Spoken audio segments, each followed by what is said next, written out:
G'day, Matt Young here with Jason Lincoln in the owners only at Winners Bar here on location at Gloucester Park in the newly improved JP Stratton Bar. Having a look at the Inter-Dominion heats tonight, the final set over the 2,536 metres. And firstly, Jason, it's been a pretty entertaining series up to now. Absolutely super, Matty. I think the people that can remember back 4 years ago and attended on that occasion would certainly think that this series itself has lived up to everything that the last series achieved in any case. So really looking forward to tonight's heats and then onwards and upwards for Sunday. First heat comes up, race 4, 7:25 this evening. One scratching, Better's Fire is no longer in the series. He is out and will be spelled. Lenny the Shark's drawn barrier 9. Interesting to see how he will go as he's basically into the final. How do you assess this race? Lover's Delight huge on Tuesday. My Hard Copy outstanding win, but they've all drawn pretty awkwardly, 7, 8 and 9. They have, Matty, and there's a little bit of speed there in 1, 2 and 3. I think Dynamite Dude, Billy's a Star and Mac Alert will all sort of have the same set of instructions initially. Personally, I think Dynamite Dude will have the speed to hold Billy's a Star, and given the tough drive that Mac Alert was given on Tuesday, I suspect he'll still go forward initially, but they certainly won't be persisting in the manner that they did on Tuesday. So for me, I think Dynamite Dude will lead. Billy's a Star is obviously the most likely to cross him, I think, of the other two. So far as the one wide line goes, I think Lover's Delight has to finish, I think, 5th or better. For me, his best scenario would be to go forward. It looks a race with very little pressure once the lead's established. So I think you get a soft time in the breeze. I don't think Lenny the Shark will move until he absolutely has to. So just reiterating, I think it's going to be a race of very little pressure. Horses like My Hard Copy and Crusader Banner will probably still be advantaged to an extent if they can land close enough to the lead because they've got the high speed to overcome those softer sectionals. It's a very open race. I'd push for a tip. I'd probably side with My Hard Copy just at the value. I have an enormous amount of respect for Lenny the Shark. Just the fact he's going to be odds on. As you said, he doesn't actually need to win as such. Certainly they'll be out there trying to win the race, and if he's good enough, he'll still win. But as I say, I think they'll be moving at the absolute latest. They won't be wanting to push the button with him. So under that scenario, I'd side with My Hard Copy, and even a horse like Dynamite Dude might be a little bit of value at about 25, 30 to 1. Yeah, I've gone similar. I believe My Hard Copy could get the right run into the race, and with that, he's a great chance of winning this. Dynamite Dude, I'm with you. I believe he can lead the event. And Lover's Delight, if he finds a comfortable breeze, he's a tough horse and he is durable. He loves this sort of racing over the 2,500. He could sit in the breeze and probably win. So at the odds, I'm happy to be on My Hard Copy and also on a strong each way basis, Lover's Delight, because they're sort of forced to play their hand and go forward.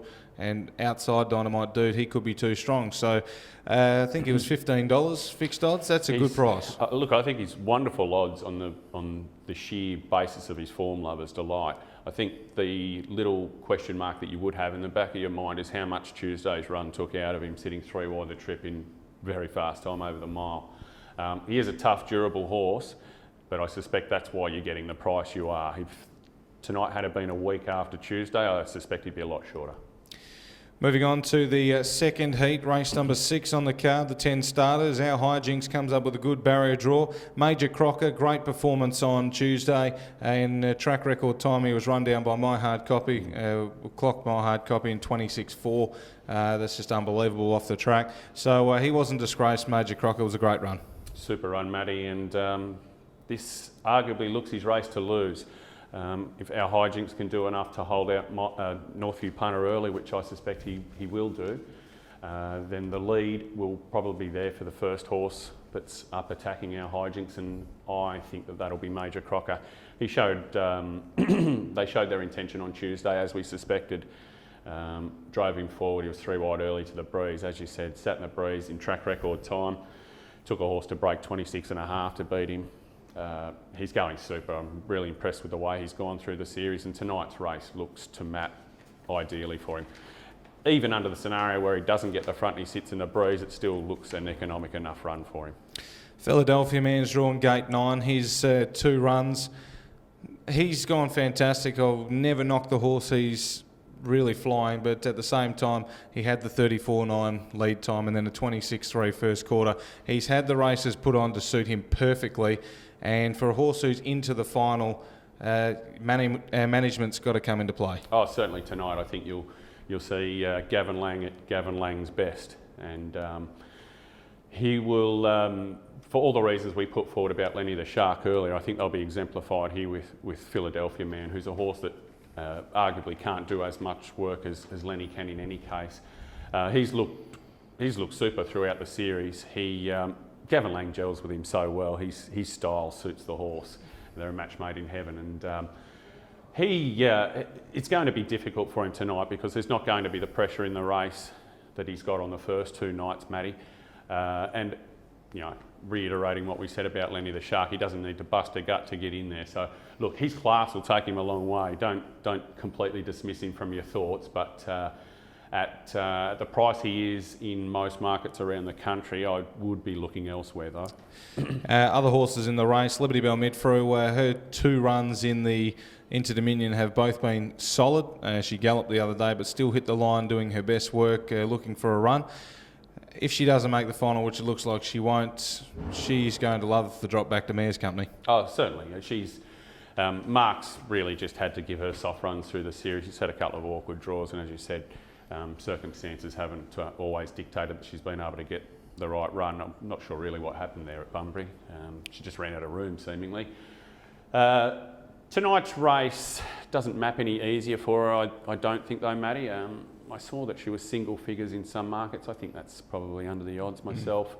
But as you alluded to, she's going to be very difficult to beat in the mares race if that's where she ends up. And she's going to enjoy that drop back. No disrespect to the mares, but Inter Dominion back to Mares Company. She's going to love that. Certainly.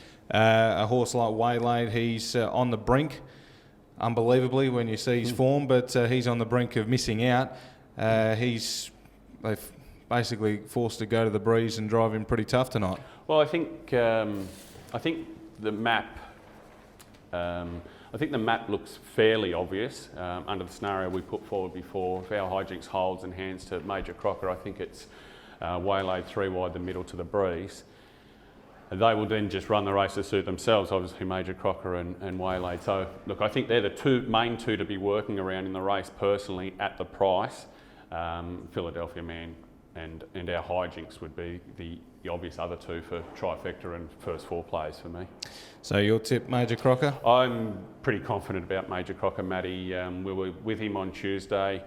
We were unlucky not to get the money there at good odds, but I think tonight the circumstances look cherry ripe for him, so I'd be very disappointed if he doesn't go extremely close to winning tonight, and I actually think he's the best bet of the night. Well, there you go. I'm going to agree with you there and say Major Crocker's the best bet of the night, and once again we agreed on Tuesday. Poor Major. It didn't, yeah, that's right. We could stop him. We stopped Go Sailing On. He lost its ability to pace out of the gate, but Major Crocker could be in the breeze, or if he rolls to the top, he'll be very hard to beat. On to the final heat, race 8, 9:30 is start time. And this is an interesting race. Cold Major's got speed. Mac Beauty has drawn to its outside. We know Mac Beauty's basically decided where it'll be. Every start it's had in its last 30. And horses like Avanova, he was good on Tuesday, 3 wide throughout, with cover though, and battled on. Blazon and Cullen was... I watched that replay closely. I thought he was in the 2 wide line. He was 3 wide throughout that whole 26-3 and then just continued pressing on. It was a great drive to continue on, but that was a great performance, and I think he'll run a great race tonight. Oh, look, I'd be very disappointed if he wasn't amongst the money tonight. I think all the points you said, Matty, certainly indicate it was a great run. It was certainly a great drive from Johnny Mack. For me, the most impressive part was after he'd done all that work, he then dropped the leader, kicked away, got a break on Philadelphia Man, and took all the running down. Grew wings. Yeah,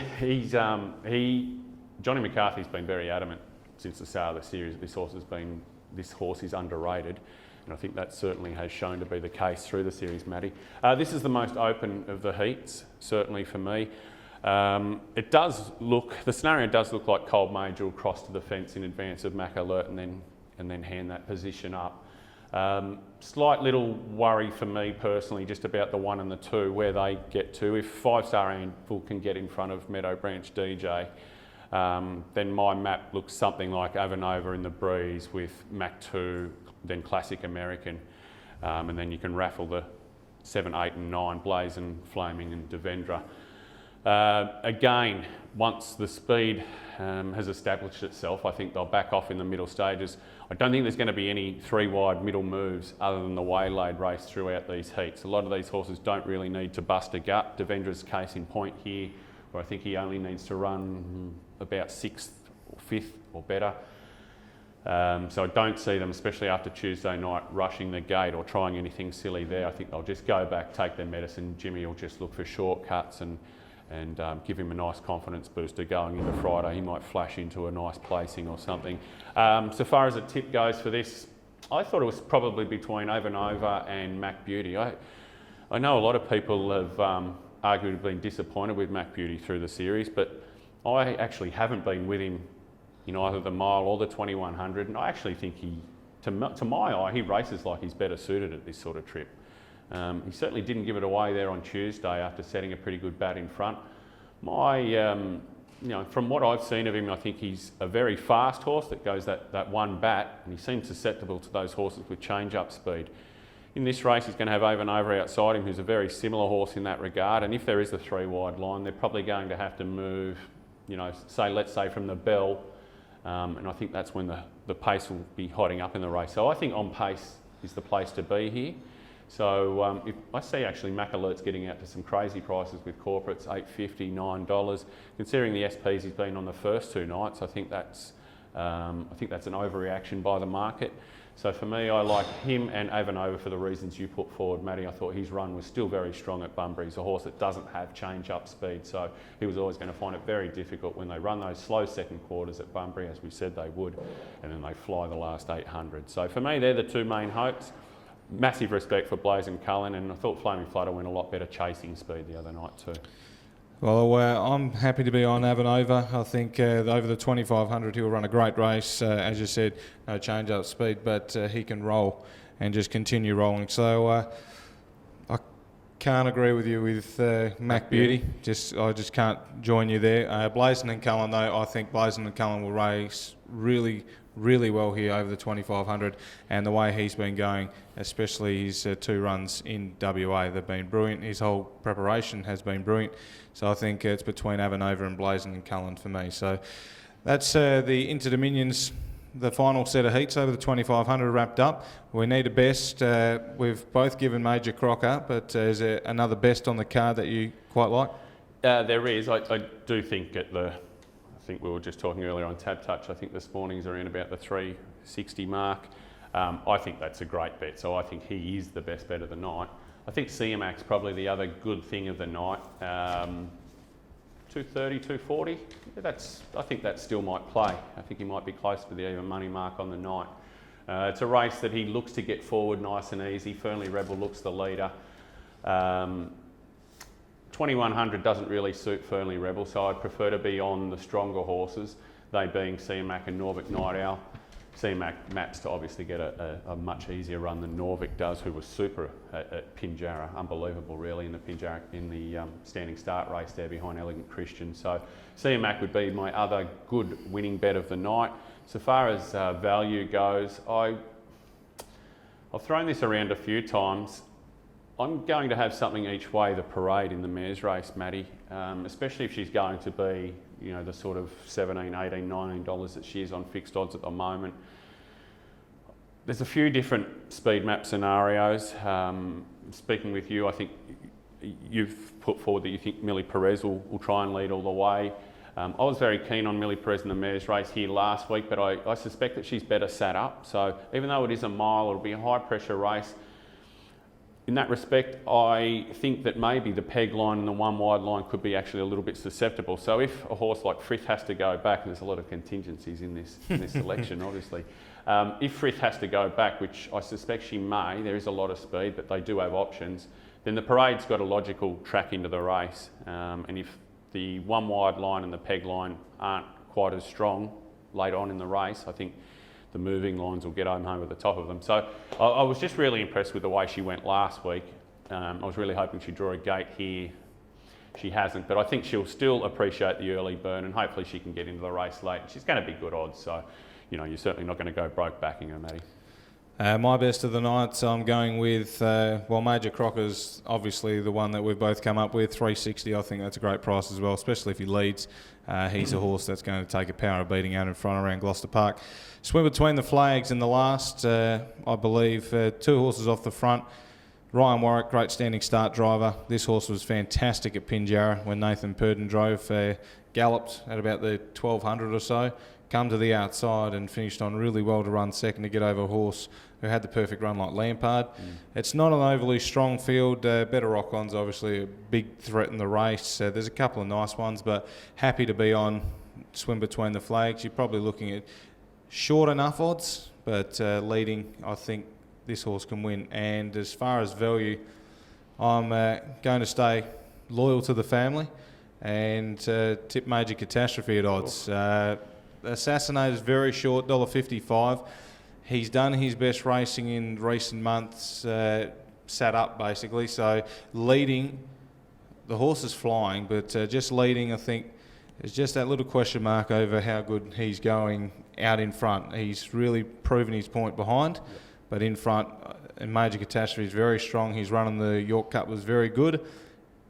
Chris Alford to drive. Very happy with Chris Alford to drive. Significant driver change there from C.A. Young to C. Alford. Oh, this David idolises C. Alford, so I believe Major Catastrophe. I think $23.550 he was. They're big odds. More for the place. So I think he could. He's a horse that can make his own luck and come 3 wide, no cover. Yep. He doesn't have a lot of change-up speed, but he will stick on all day, as we've seen. I must say, I share your opinion with regard to Assassinator, certainly not to the extent that I slated 12 bells on Tuesday, but Assassinator, and I think this is a similar scenario in that I think Must Be Nice, who will play the time passenger to Assassinator here tonight. I think he's going to be very hard to beat. He's about $6. I think that'll play as an over myself. I think Assassinator's a little bit short given the situation that you outlined. He's going super, but is that down to him being driven soft or is he just going better? And also, I'll throw it out there, Rycroft in the 4-year-old race. I liked his last run. I've liked his whole campaign. He's going really well. He's going to be 80 to 100 to 1. He's worth $1 each way or $2 each way. I'm not saying at all that he could finish top 3, and it wouldn't surprise me if he runs a good 6th again. But at the odds, I'd be very upset at myself if he got up and won and I didn't have something on him tonight. You can never let them go around at those. No. So that is basically the preview of the Inter-Dominions, the final wrap-up heats over the 2500. We have the barrier draw Sunday. Exciting times ahead. Sunday, December 13th. We have the day meeting, the Inter-Dominion Grand Final. Great racing tonight again at Gloucester Park. And with a quaddie, we have Jason, you got your numbers here for the quaddie? We hit the board there on Tuesday for the lazy $9 outlay. It wouldn't have got rich with the final div of $36, mind you. Got break square. That's right. First leg, I'm going with 4 horses here. Millie Perez Nawala, who I think are the 2 most likely leaders. Beresari, who looks the breeze horse, and the Parade, who was my best value. I'm just going to go around Frith. She's a fantastic mare. I just think she maps to do the most work in the race, and that's the only reason that I think she might struggle tonight. Certainly in the second leg, we'll be standing out Major Crocker. I think he's the good thing of the night, so we'll go one out there. In the 4-year-old race, we're a little bit wide here. I must admit, I don't have a definitive opinion here, Matty. I'm not sure about you, but I'm going to go a little wide. I'm going to go 1, 2, 5, 6, 10, 11 and 12. There's a bit of spice there with Red Hot Major and the aforementioned Rycroft, who we've both caught in recent weeks. So if he can lob at the 80s, you won't find us. And in the last heat, I'm going to go wide again, just because I do think this is a race of a few chances. So 3 Cold Major, 4 Mac Beauty, 6 Over and Over, 7 Blazing Cullen, 8 Flaming Flutter. So just to repeat, 1, 2, 4 and 8, into 6, into 1, 2, 5, 6, 10, 11, 12, into 3, 4, 6, 7 and 8. So that's a bit of a Hail Mary quaddie there if you get some Toss of it those up there, results Matty, in. and see how they land. Right, my quaddie for tonight, going in the first leg, 1, 4, so Millie Perez, number 1, 4, Beresari, and 10, Frith, 1, 4 and 10. Second leg, happy to go with Major Crocker, 6, just by himself, I believe. Same reasons as you. I think he's a standout. And if he gets beaten, oh well, so be it. But you need to trim things up a little bit, and I'm quite keen on his chances. Bit the same for in the 4-year-old race. I'm going with 1, 5, 6, 9, 10, 11 and 12. So that's Run One Over, Better Reward, Rycroft, Commander Chapel. You have to have him in. He just knows how to win lately, but it is a tough draw for him. 40s could be going around for him tonight. Cruz Bromac, number 10, Bodine Boaz, number 11, and 12 Menengate, who I do give a decent chance to, but it is a tricky race. The barrier draws have made things very interesting there. And the final leg, I'm going to go with 5, Classic American, 7, Blazin' and Cullen, 8, Flaming Flutter. I'm going to leave Devendra out. So We're in the same boat there. Yeah. So if it wins, we'll be both walking home, Matty. that's right. But if Rycroft wins, we'll be very happy. We'll wrap up proceedings here, and we wish everyone all the best tonight. Enjoy the final night of heats here of Gloucester Park. Final next Sunday. And from Jason Lincoln and myself, good luck and good punting.